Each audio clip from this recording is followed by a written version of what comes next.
อย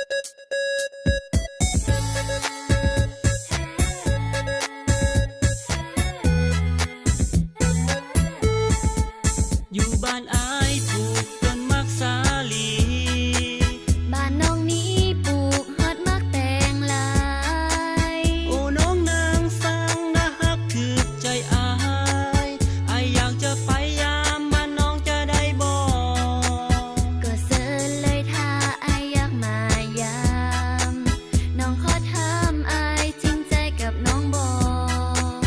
ก็อายจริงใจจะให้พ่อแม่มาขอให้น้องจงรอคอยวันอายกลับมาขอน้องนา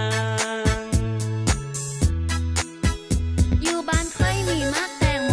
มักส้มโอมักโมมักมีนอกจากนี้มักกอกมักข้ามเป็นทุกอย่างมักเฟืองมักเผาบ้านเจ้าลำมุดลำใหญ่เลยใส่มักฟางมักม่วงอยู่เรียบพวงแม่นต้นมักเขือยับไปเนื้อแม่นต้นขี้หูดกับตูดพูดมักเดือแถมทองมีมักจองมักจันมักกล้วยเม็ดกล้วยสวยแม่นมักซาลีได้อีลี่เต็มส่วนเต็มให้หน่วยใหญ่ๆแม่นมักแดงลายเพิ่นทรงค่ายกลายเป็นสินค้าจนเข้าซาลือลำบ้านเฮาพ่อแม่อายอยากให้น้องมายา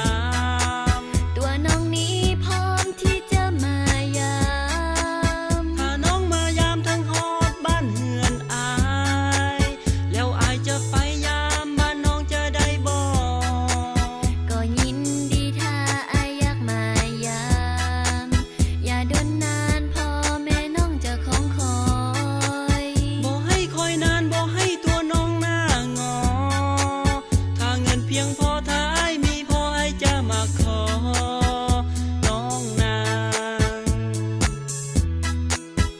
ตื่นแต่เช้าปัดกวดเฮือนศาลสุขซ้ำหลานพาน้องไปนาแม่บอกว่าให้มาส่วนต่อโอ้ละโนนั้นแม่นต้นยังจำเอาไว้นี้ต้นกล้วยไข่เศร้าใหญ่ๆมากินกล้วยลายกินง่ายๆมันบ่มีกระดูกกินเข้าไปเอากินเข้าไปแต่อย่ากินหลายจากหน่วยกล้วยสิหมดจดจำไว้มากไม่บ้านเฮาแม่บอกว่าถ้าอยากได้เมียให้มันเสียหญ้าส่วนหลายๆมากไม่ใหญ่แล้วเอาไปขาย